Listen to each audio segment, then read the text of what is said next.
A slew of politicians and their cronies were convicted of corruption this past year in New York State. Many say the need for transparency in Albany has never been greater. Capitol correspondent Morgan McKay tells us what some lawmakers and watchdog groups are doing to increase oversight.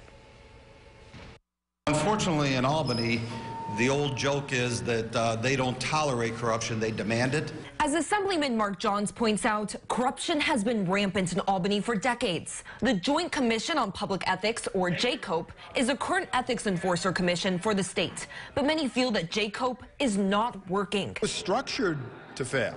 I mean, it was set up with political appointees being representative of the interests that appoint them. JCOPE is currently made up of legislative appointees, but the governor and legislative leaders' appointees can veto any ethic violation investigation. The entire concept of an independent ethics body is that they are independent. A bipartisan group of 22 senators, government watchdog groups, and assembly members are calling for an anti-corruption constitutional amendment. It would replace JCOPE and the Legislative Ethics Commission to form one commission on state government integrity. 5 of the 9 members will be appointed by top judges in New York, 2 by the executive branch, and 2 by the legislature. This is the only way we can reform our House, is to make sure that we create an independent ethics commission, one that acts by majority vote, and one that requires members to monitor themselves and their colleagues. Senator Jim Tedisco is one lawmaker that will not be supporting this constitutional amendment,